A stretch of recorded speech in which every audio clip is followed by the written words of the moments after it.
Great. Thanks so much for joining us today on this webinar. So what we're going to be talking about today, once we get the slides started here, is how emergency departments and beyond that, healthcare systems can best compete in the new world of payment reform that is upon us, and specifically looking at not just the emergency department, but looking more broadly at acute care systems and thinking about some of the ways that we can potentially make acute care systems improve the value by either reducing the cost of care or improving the quality of care. Two things that are going to become absolutely necessary in this new era of accountability. Next slide. So the objectives, first we're going to be talking about how providers and organizations can reduce acute care costs without sacrificing quality. And now there are multiple initiatives out there that are really focused on reducing costs. Some of those will be quality neutral or patient experience neutral, and some of those could potentially reduce the quality of care, reduce access, and potentially harm patients. So we want to think about what are the best areas to focus on. And then secondarily, how can policymakers support the right cost reductions without changing payments in such a way that the effectiveness of the entire system is harmed. And so this presentation is based on a paper that was published in the December 2013 issue of Health Affairs called Strategies to Improve Value in Acute Care. And I'd also like to thank my co-authors for participating in that paper. That is Dr. David Newman, Dr. Jay Shore, and Dr. Randy Pilgrim were both authors on that paper, and also Dr. Ryan Mutter, who is now used to be at the AHRQ and is now at SAMHSA, also participated in that paper, but was not an author. So next, I want to first frame when I say acute care, what we actually mean by that. So from the patient's perspective, there are a number of different locations where patients can get acute care, from doctor's offices to EDs that are hospital-based versus freestanding EDs. There's hospital-based care that patients get after they get admitted to the hospital. And there are also a number of other burgeoning sources of health care, specifically urgent care clinics and retail clinics, both of which have really exploded in the last couple of years. To give you an example, I live in Fairfax, Virginia, which is a suburb of Washington, D.C., a nice suburban area. In the last 2 years, there have been 3 urgent care centers that have popped up within a couple miles of my house, as with retail clinics. So there are more and more options out there for people to get acute care. And also, there are new delivery methods, such as telemedicine. Telemedicine can come in a number of different flavors. The physician or provider to patient telemedicine, there are a number of groups out there that have created solutions where patients can directly consult physicians or other providers through either certainly telephonically, which has been available for a long time, but also through more novel pathways such as over iPads and other smartphones, where they can actually see the patient and the provider can have a face-to-face interaction. And also provider-to-provider methods of delivering emergency care and acute care, where particularly for critically ill patients, some emergency departments have actually linked in to other academic centers or other centers that have different resources where they may be able to access specialists in short order. An example being patients with an acute stroke, where you've got to make an early decision whether or not to use thrombolysis. So when you sort of look at this whole acute care system, in a lot of ways, the acute care system that we have today is the best of U.S. medicine. We do a great job on critically ill patients. AMI, stroke, trauma, emergency departments do a great job delivering timely, life-saving treatments. In general, there is no effect based on time of day, day of week. We deliver similar care at 2 o'clock in the morning on a Saturday night as we do at 2 o'clock in the afternoon on a Monday when it comes to these critically ill patients. And that, I think that's a real testament to the quality and the value of our acute care system. But beyond that, we do also offer in the ED 24/7 services such as imaging, specialty care, procedures, for broadly acute unscheduled care that patients can come in and get care whenever they think they need to see a physician or whenever they have a acute care medical need. And then beyond that, safety net care, there's a law that's been around for more than 20 years called EMTALA, where emergency departments that take Medicare and Medicaid funding are required to conduct a medical screening exam on every patient that requests care. And that has really sort of expanded the role of emergency departments in safety net care for the uninsured, for the disenfranchised and homeless populations. So these are really three areas where the emergency department system or acute care system does very well. But at the same time, along with the rest of the system, the acute care system is fragmented and disconnected. These new urgent care centers and many EDs are not connected directly to primary care physicians, to public health resources. Information that happens during an acute care visit, unless it happens in someone's doctor's office, is often lost. Often patients are asked to be the courier of this information, or it may not be even given to them. And there really is a lot of fragmentation where a lot of the different providers touching the patient may and often have incomplete information. And the result is conflicting care, duplicative care. There was a recent estimate that the cost of this, all this conflicting care and duplicative care was billions of dollars. And I think that's probably right. And as we think about how we sort of redesign acute care systems, that's one of the main areas that by improving the connectivity, we can do a better job. But ultimately, the system is not designed to coordinate care currently.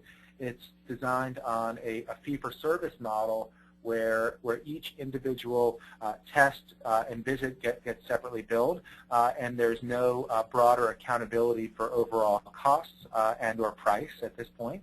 And I think that sort of leads us to where we are with a very expensive health system in this country.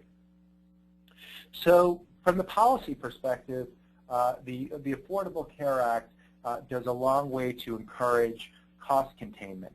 Cost containment in the sense that that the Affordable Care Act expands insurance coverage, but also does delivery system reform and focuses on new payment models where physicians, where hospitals and other provider groups are going to get paid differently, where the focus is going to be much more value over volume. But efforts to date with the Affordable Care Act have mostly focused on chronic conditions and procedures. And the reason for that is it's much easier to sort of have a clear starting point and an ending point when someone has a procedure, someone has a coronary artery bypass graft, someone falls and has a hip fracture. There's sort of a clear starting point, and then basically forward you can give that health system or whoever's taking care of that patient a bundled payment for a variable services where the incentive is on the part of the system to do things better and to do things more efficiently. They've also focused on chronic conditions, so taking care of a specific condition over a period of time, where again the incentive is to deliver the highest value services so you maintain your quality, but also that you you minimize the delivery of unnecessary services. So how does this sort of frame on acute care? And really, this is really yet to be defined.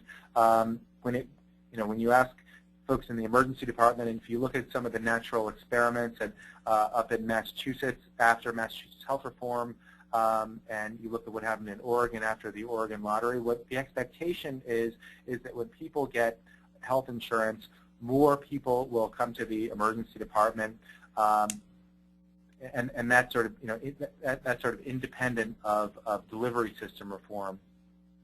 However, there are a number of promising delivery system models that do exist out there.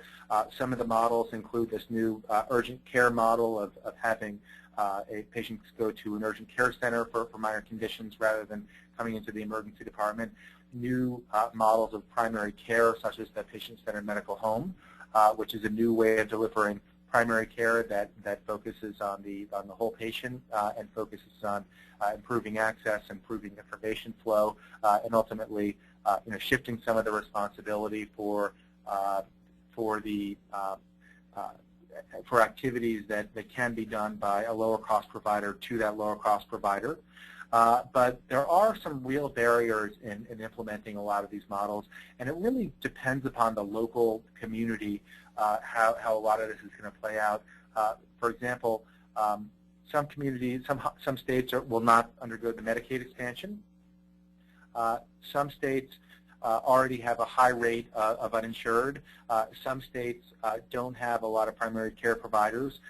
So sort of how this manifests is really going to be, I think, a local effect. And also as a caveat, I think that you sort of reel back about 10 years and you look at the average narrative in the media about healthcare, and 10 years ago the average narrative was that medical care is life-saving. Today it's the opposite, that we are just overdoing it, and that much of what happens is unnecessary. And the real answer is probably somewhere in the middle, but efforts to reel back or sequester the costs of medical care indiscriminately could potentially harm the system. And I think as we think about especially the acute care system or the sick care system, reeling back costs or effective procedures could potentially be harmful. So let's again step back even further and think about where patients get acute care. Typically, high acuity care and potentially high acuity care is delivered in hospitals and emergency departments. That would be patients with severe trauma, MI, or even chest pain and often abdominal pain, where there would be local algorithms to take patients through rapid risk stratification. But when it comes to low acuity care, a lot of low acuity care can actually be delivered in a variety of settings. Some of those settings include, again, urgent care clinics, retail clinics, emergency department emergency departments. Certain settings have certain capabilities and certain pluses and minuses from the patient's perspective. So, but ultimately, when it comes to choice of where the patients are taken or where they go, it's unless you're unconscious and you're brought somewhere in an ambulance, a lot of times patients will have a choice about where to get care for these low acuity conditions, and really it depends upon community factors. Some communities have a lot of different options. Like where I live, there are a lot of options for acute care. In general, that you can get into a primary care doctor. Urgent care centers are open. There's a new freestanding ED that went up about 3 miles from my house. tons of options. But other communities, especially inner city communities, have few to none and really do rely on emergency departments for their care, although there are some provisions in the Affordable Care Act that will hopefully result in the opening of more community health clinics. Ultimately, it's the patient who makes the decision and to come in and often in these communities, the culture is to use the emergency department for a lot of low acuity care, and there are a number of reasons for that. Convenience, certainly emergency departments are incredibly convenient, but ultimately, and there was a study that was published back in 2005 that actually asked patients some of the factors that brought them into the emergency department, and people are in the emergency department because they think that's the right place for them. They think that's where they're going to get the best care. There are, and I think they're right. I mean, there are highly trained specialists in emergency departments, and they can get the care when they think they need it, how and on their terms. So from a patient-centered perspective, I think emergency departments really meet those goals. From a cost perspective, moving those low acuity conditions to alternative sites may save a little money, but I'm going to talk about in a little while how that should probably not be the focus of major cost reduction efforts. So let's also spend a little time dissecting what's actually in the acute care bill. So in general, when people go to an acute care setting, they get a bill based on the services that were rendered during that visit. This is your standard fee-for-service model. In the patient bill, there are provider fees baked in, facility fees.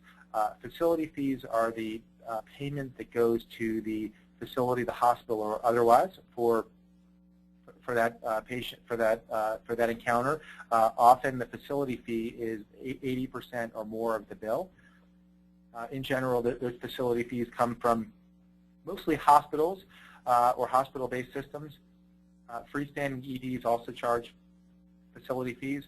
And then you've got hospital admissions, where hospital admissions are paid.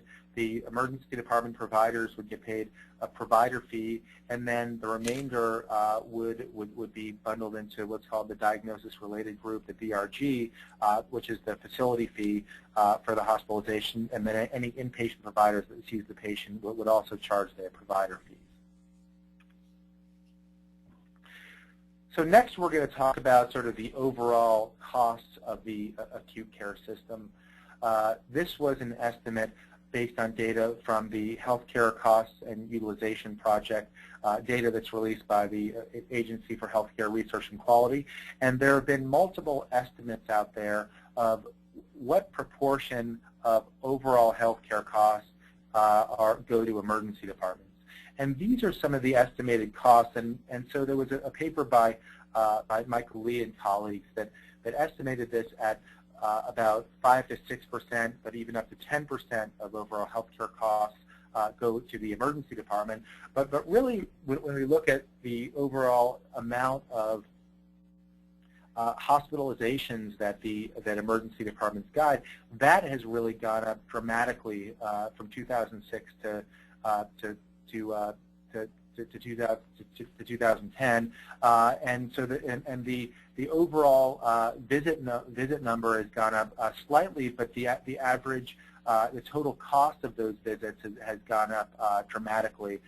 So the amount billed has gone up dramatically. The number of visits and hospitalization has gone up, and also the proportion of patients who come in through the emergency department has also gone up dramatically. So EDs are really today the front door of the hospital for the most part.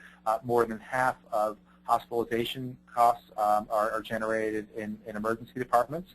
And so, really when we think about the biggest section of healthcare costs, and overall hospitalization costs account for about 30% of overall healthcare costs.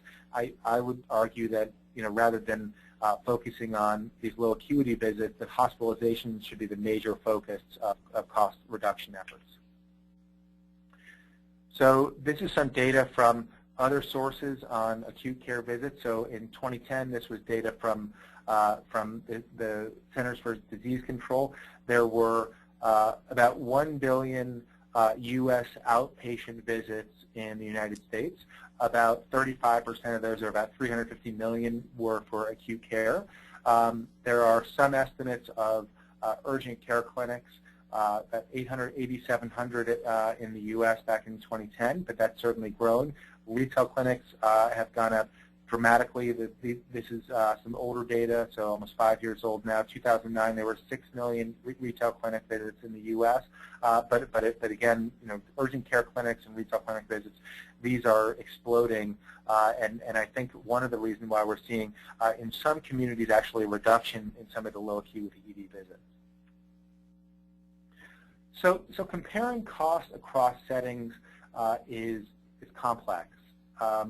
The traditional narrative in the media is that emergency care is more expensive than other settings, and but it really depends upon your perspective and where you're sitting. So if you're sitting in the seat of an insurance company, an emergency department charging, let's say, $1,000 or $800 for a urinary tract infection visit is certainly more than the $200 to $300 that may be charged total for an outpatient visit for the same complaint.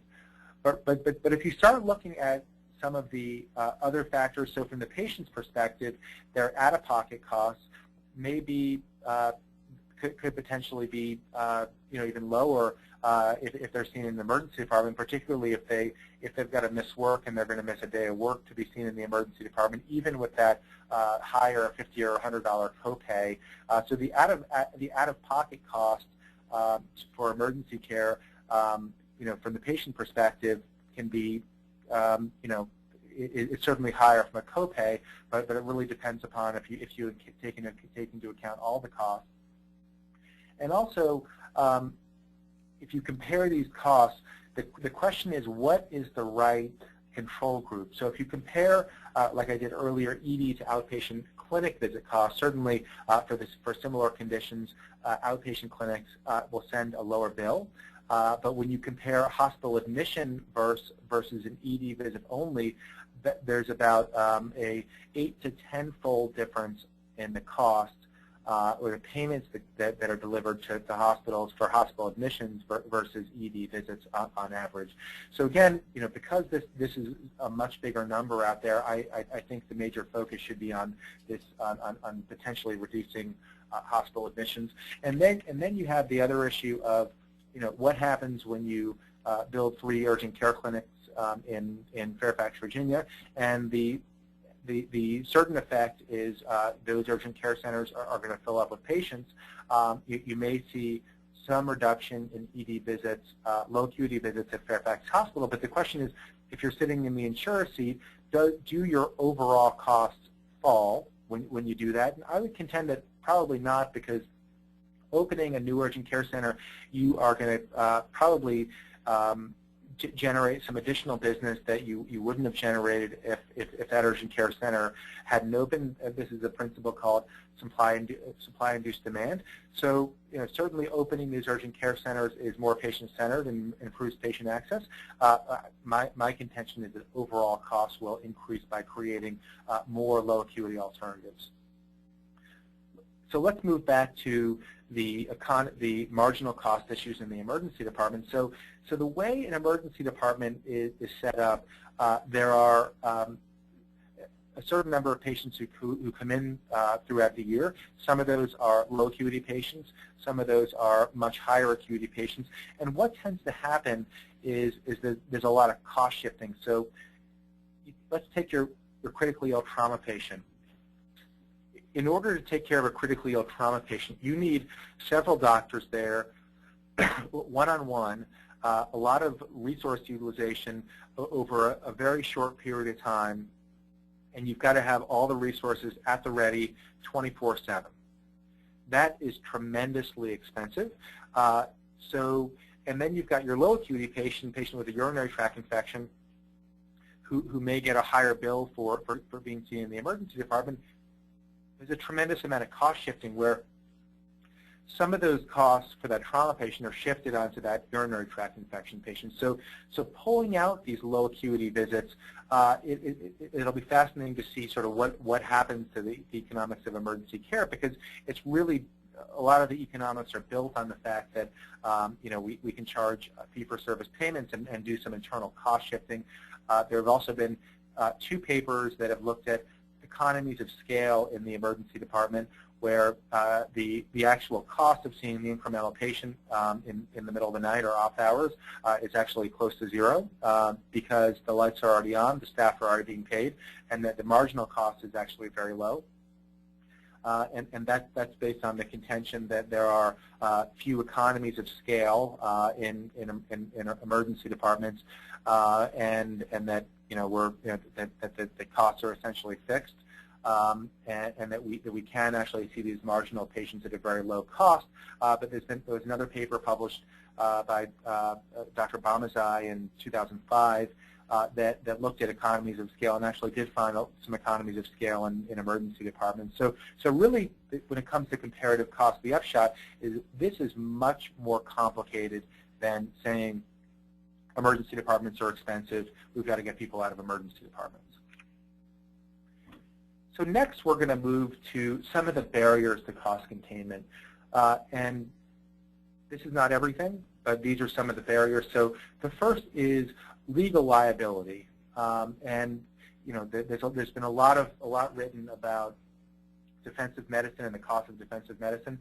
So there is really no change currently happening at a national basis that is addressing the defensive medicine issue.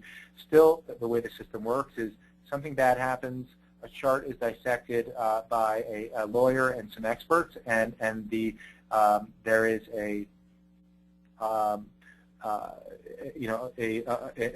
there's a lawsuit where the hospital, the providers are dragged through often many years of a painful process of trying to defend the decisions that they made, and what that culture does is, knowing that may happen, patients, a lot of the providers may err on the side of caution and may tend to overdo it. Scan the patient who didn't need to be scanned, admit the patient who didn't necessarily need to be admitted, and sort of beyond this whole legal liability, the expectations in this country are that we don't miss anything. If someone is sent home from the emergency department and has an adverse event within a short period of time, there is hell to pay by the provider and often by the hospital. But also at the same time, on the other hand, there's not hell to pay if you scan a 20-year-old's chest for PE who didn't need that scan. And essentially, it's this balance of penalties for missing stuff and penalties for overdoing it. And currently, all the penalties are on missing stuff. And it's not just about legal liability. It's about this professional culture of perfection, that the expectation is we will not miss anything. And this really leads to defensive medicine. It's tremendously costly, permeates the system, and it's also based on health services literature that shows that clinical judgment, physical exam findings are imperfect. There's nothing we can do about that. Currently, we certainly would want a much higher reliable, more reliable test when patients come into the emergency department. But currently, there is a lot of stuff that can very easily fly under the radar unless you take a conservative approach. And also, on top of that, there is ready availability of a lot of these high-intensity services. Most EDs these days have ready access to X-rays, labs, CT scanners, often MRIs, and compared to 15 years ago, where the provider had to really justify the performance of one of these tests. Today, these tests are just sort of click boxes, and from the perspective of the provider, if they don't click one of these boxes and ultimately the patient comes back and ultimately has something wrong with them, they are very much penalized. Where if they overdo it a little bit or a lot, they are not penalized. So this is sort of where we are now today, and there really is not much in the Affordable Care Act at all to address this this broader issue in medical care. And we also know that overdoing it can cause iatrogenic harms, exposure to radiation, exposure to contrast material can potentially cause renal injury, can potentially cause allergic reactions. People can be potentially injured by tests. So as we think about cost containment, there are there are many reasons beyond just cost that we want to focus on, reducing some of the intensity of care delivered in the emergency department. And what we've seen is sort of the old school, and I finished my clinical training about 10 years ago. There was much more focus on the physical exam. Today, we are training folks to order tests. And the new school is much more highly reliant on technology, on CT results. And I think that this is most pronounced in our trauma bays, where a lot of times patients get many thousands of dollars of tests without even a careful physical exam. But again, we have the culture of how we set up medicine in this country, and especially acute care, is this is seen as the one-time opportunity to investigate all threats. So over-testing and over-treatment make a whole lot of sense from how the current incentives sit. But we also know that the more you do on someone, the longer they stay in the emergency department. If you do a CAT scan or don't do a CAT scan, the CAT scan patient will almost certainly spend longer and worsen ED crowding. So again, this is a complicated balance. We're also living in a time where there's a ton of time pressure. A lot of emergency physicians are measured based on their throughput through the emergency department. There are a lot of competing demands. Today, more than ever, there's a focus on patient experience. And also there's these new EHRs out there where the focus has been much more on inputting data into a computer rather than really spending time at the bedside. So these are the current pressures where today providers need to get patients through quickly, they need to not miss anything, and they've got to put a whole lot of information, they've got to click a whole lot of boxes as opposed to writing up a quick chart. So let's step back a little further and let's think about the idea of fragmentation and how our current system is very much fragmented. So in many emergency departments, you'll have your single electronic health record. You'll be able to see patients who have been seen in your emergency department, maybe more broadly in your health system. A lot of times that doesn't connect with outpatient provider systems.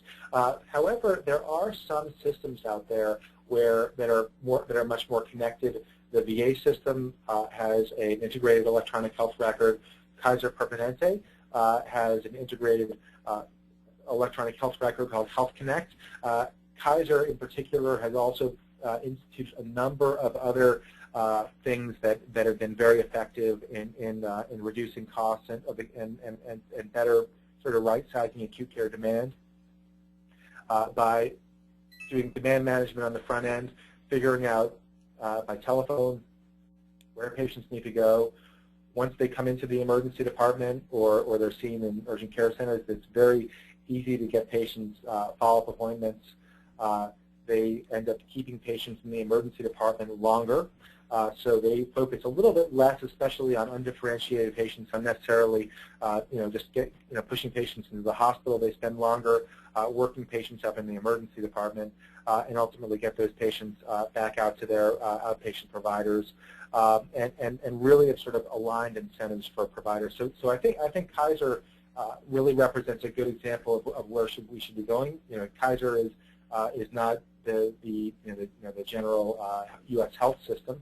There are some unique attributes of Kaiser that are not really exportable, but I think that's really where we're going. Is we want connected emergency departments. We want emergency departments connected both with patients before they come in to figure out if they need need to actually come in, that they're actually connected to their own electronic medical records where the providers can see everything.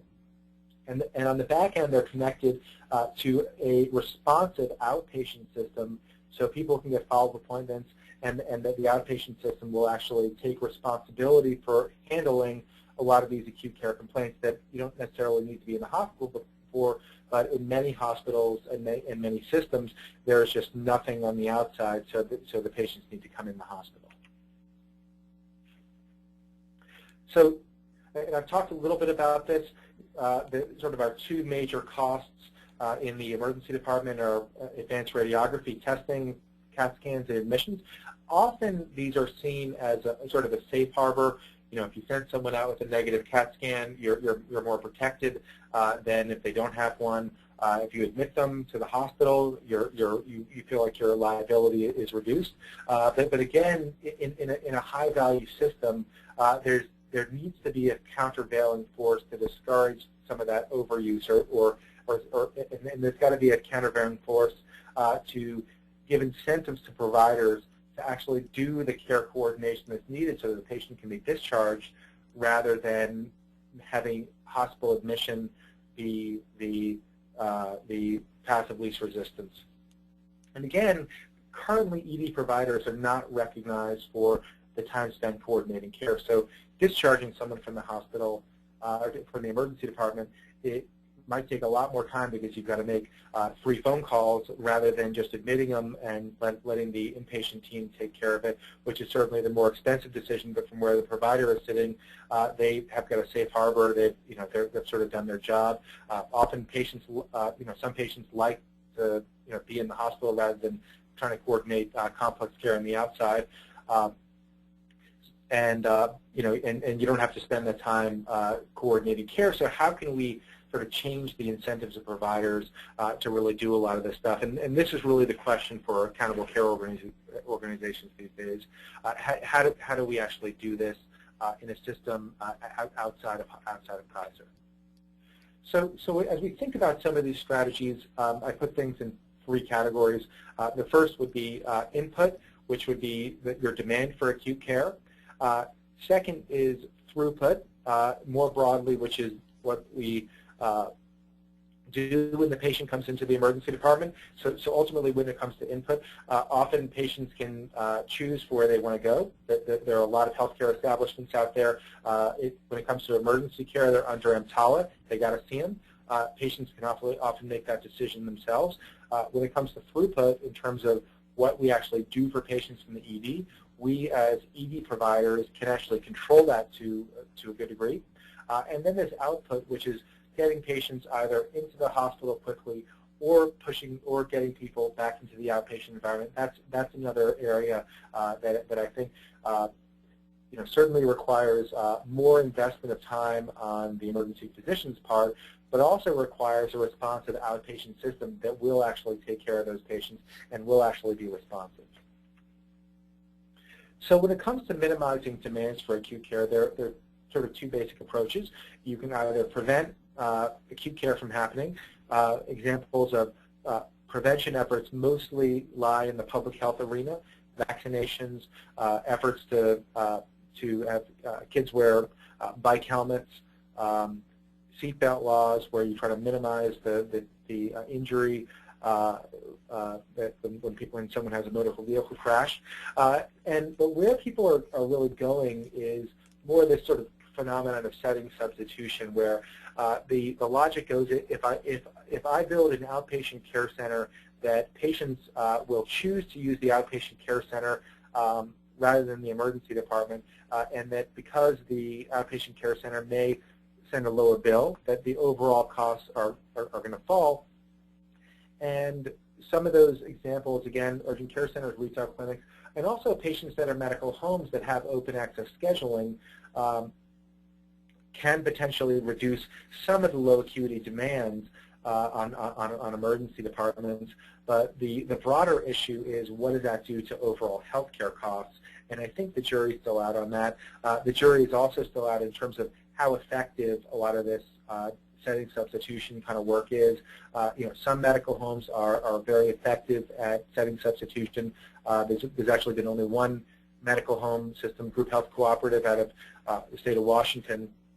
It was actually where the medical home has actually been effective at reducing inpatient admissions. But in general, open access for low acuity stuff, some patients will go to the medical home, and you may see some reduction in demand for ED services.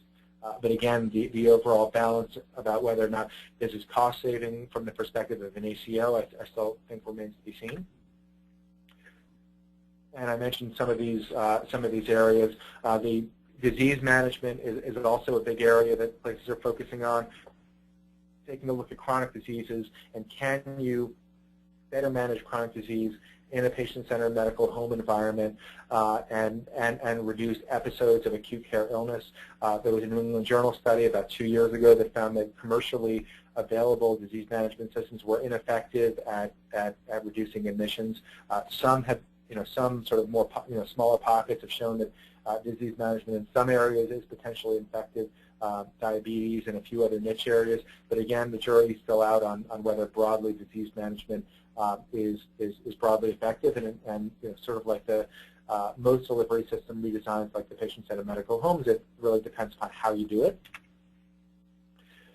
Other ways for inputs are educating patients about whatever the right place is to go.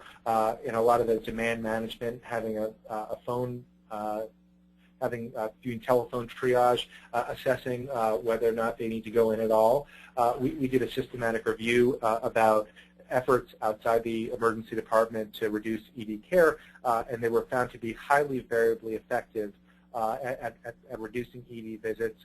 Like I said, some of the models that we looked at were patient-centered medical home type models, opening later clinic hours, open scheduling where the patient doesn't have to wait for 3 weeks for an appointment but can be seen right away. Certainly a lot of that is patient-centered, and to some degree that will reduce ED visits. But again, it's these sort of low acuity visits, and the overall cost impact, I think, remains to be seen. What a lot of insurance plans have done have been to progressively raise co-pays on ED patients, and what we've known for 30 years, the RAND health insurance experiment, if you raise co-pays, patients will use fewer services, and if you make services free, patients will use the most amount of services. And I think that's what we see in Medicaid patients. So many Medicaid patients will not have co-pays for ED visits and ambulance rides. So often they will use that service. And the Oregon health insurance experiment that was published a couple months ago, the ED visits went up 40% after patients got Medicaid insurance. But again, I think that's on the that's really on the high end for patients with no co-pays at all. So next, things that EDs and hospitals can really control more is provider behavior. But when it comes to changing provider behavior, there are several elements that we need. The first is you need leadership to clearly articulate what the metrics are, how they're being measured. You've got to get buy-in from your providers that the measures that you're implementing are right and valid. You've got to get feedback to providers. And what a lot of places have done is started to give back resource utilization information directly to their providers. So, for example, saying your admission rates are X, the group's average is Y, and that can create some social norms where people may feel compelled to change their behavior in order to be closer to the standard. But again, these have to be the right measures. Some work that we've done has compared these unadjusted admission rates and radiology utilization rates, and a lot of the stuff that's actually happening out there, to adjusted rates, where you take into account a lot of the patient-level factors in a patient's individual utilization score. And what we found was that there are actually very big differences in unadjusted versus adjusted rates.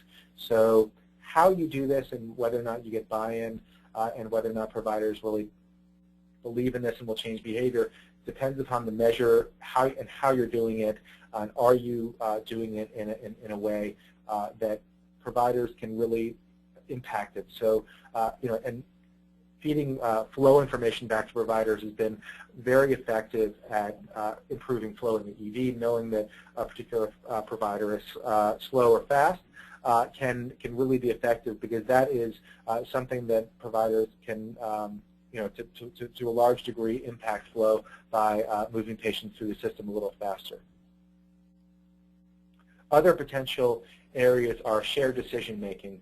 Shared decision making is a relatively new phenomenon where providers talk to patients about the actual risks and benefits of a high-cost decision and work with that patient to decide whether or not they want that high-cost decision. For example, admission for being admitted for chest pain, where there may be a very low risk of a 30-day adverse event, and again, we're seeing admission as safe harbor for that patient, and that patient will get a workup in the hospital. Often patients may not want that degree of reliability, so there have been a number of different groups are looking at particularly chest pain decisions and shared decision making. So far, in the preliminary results, has been shown to be effective in reducing chest pain admissions. Care pathways are another area where there's a tremendous variation in terms of the local clinical approach that people often take. Building care pathways that are developed locally and that you get buy-in from multidisciplinary groups to, example of a care pathway would be the use of PE risk stratification tools, the PERC criteria. Some are using WELS or the WICI criteria, where you develop that locally. You can even embed it into the EHR, and that providers are actually measured on adherence to some locally developed care pathway. Developing a care pathway within the emergency department is a little easier than a care pathway that involves a sort of uncertain follow-up with outside groups. But really, I think that the next level of value will be creating those relationships so that instead of admitting a low-risk chest patient to the hospital, that patient could get rapid follow-up as an outpatient, and the overall cost would be potentially lower for that patient. Or alternatively, a patient could be seen in an observation unit and in short order get a stress test or some other risk stratification and be discharged from the emergency department. The big area and the big cost, and I've made this point several times, is the decision to hospitalize. We've done a couple papers over the last few years looking at variation. 50,000-foot view, there's about 2.5-fold variation across hospitals when it comes to the hospital-level admission rate after you adjust for other factors. We looked at about 1,400 hospitals across the country. We also looked within 3 hospitals at the individual physician admission rate, and it varied, again, by about 2-fold across ED physician providers after adjusting for patient-level factors. So getting a hold of this variation and reducing this variation really needs to be a major focus. Focusing on these gray area admissions, creating alternatives for gray area admissions so that providers feel like that the patient has a safe way to follow up. Hopkins has really been a leader at hospital at home, having older patients taken care of in their home environment rather than in the hospital, having follow-up systems outside the emergency department to call people back, or even what a lot of places are doing now is actually calling people back the next day, and Kaiser does this, where the providers follow up with the patients and make sure they're okay, and really taking a much more longitudinal look at especially these moderate risk patients to make sure they don't fall through the cracks. This is the major area when it comes to cost reduction. This is the hardest area because this is the area where there's the least amount of evidence. If you think about advanced radiography, there are a lot of validated clinical decision rules about telling us when to do a CAT scan of the head or when to work up for PE. But when it comes to admission decisions, a lot of this is about creating local alternatives that make sense to patients, that patients can access, and that and really this is what the federal government is trying to do, but with creating accountable care organizations, where if you have an accountable care organization where you've got an emergency department and a hospital and an outpatient group, you want to have those low acuity gray area admissions seen the next day rather than being admitted to the hospital for a fee-for-service payment, and that's exactly what groups like Kaiser and other systems are doing that have been under a similar pay rubric for years. But also we've got to improve information flow. Currently, we're at the EHR 1.0. We really have to move to connected EHRs, similar to Kaiser's Health Connect. It's open across all their facilities. Anyone can see it. Somebody shows up at an emergency department outside Kaiser. They give them the availability to see that information. We really have to move to an interoperable system of electronic health records. We're not there. Will we be there in 5 or 10 years? I hope so. ED callbacks are another great way to, I think, to capture patients, these moderate risk patients. Like I mentioned, calling people back the next day, emailing them, making sure they're okay, and then also taking, in disconnected systems, transmitting information automatically after a hospital admission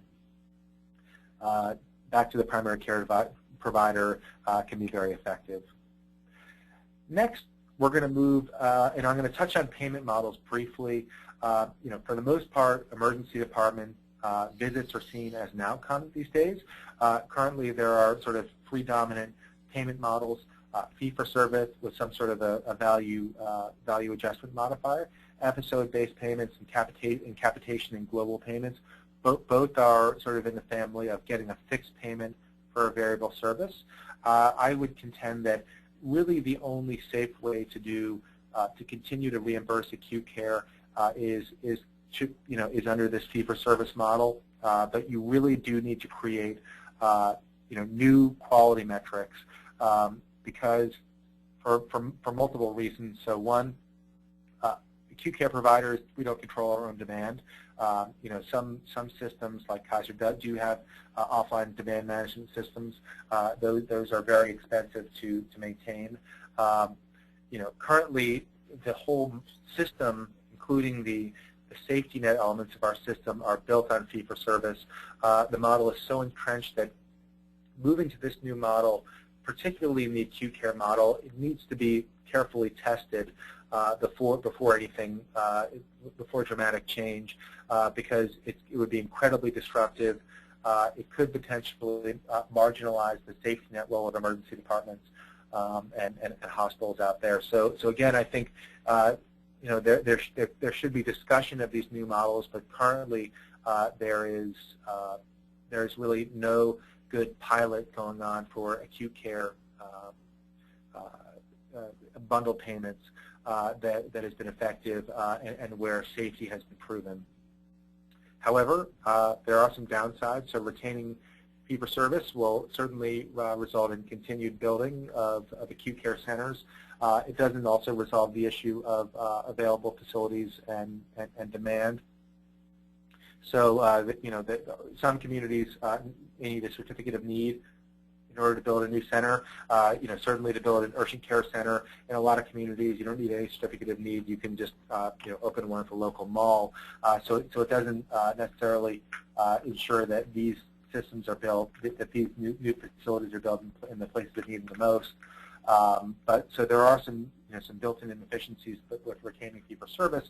But I think ultimately this is the big question mark out there: is what will be the prevailing payment model for emergency care in the future in acute care. A number of other issues: regionalization.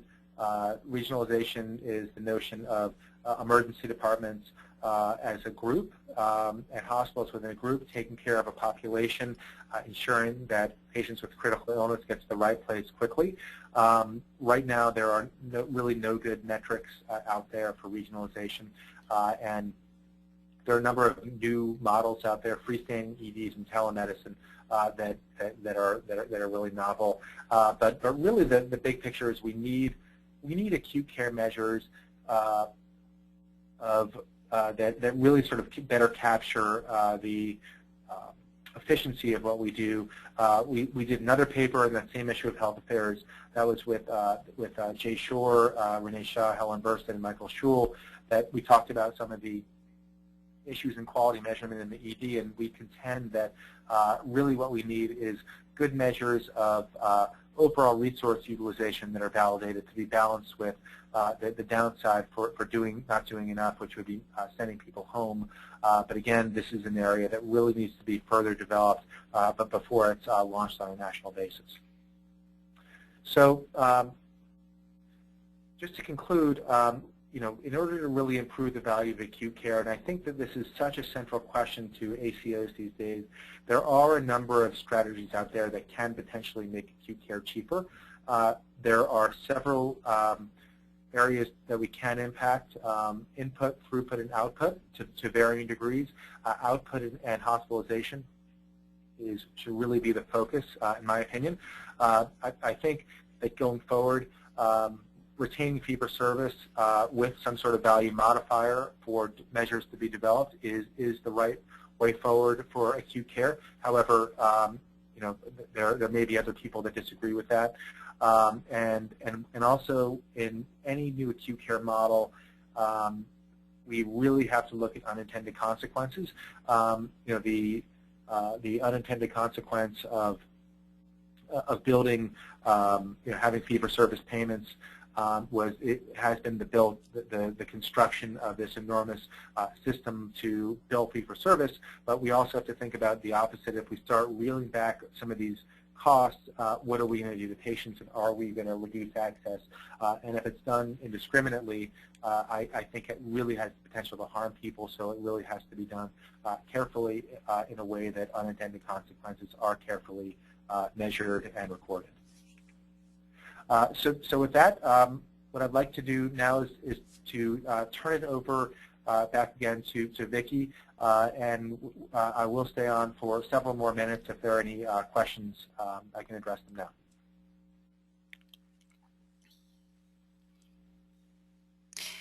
Okay, the first question is, how much do you think that ED boarders contributes to the cost of ED care? So ED boarding is really an issue that happens within the hospital. I think that we actually did a paper a couple of years ago that looked at the financial consequences of boarding, and the financial consequences in a fee-for-service system, or a hospital that has a lot of boarding will make less money because they are not making as efficient use of their bed space. But from an overall cost point of view, my perspective is that there will not be very big costs of boarding from the perspective of a payer, unless there are actually two measures of ED throughput that are currently up on Hospital Compare that went up in March 2013, which was the overall ED length of stay measure and the boarding measure. If those are tied to value-based purchasing, then hospitals, I think, would even further stand to lose money on boarding.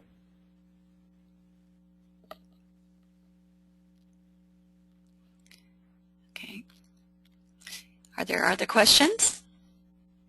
I see that we still have a few folks on the line.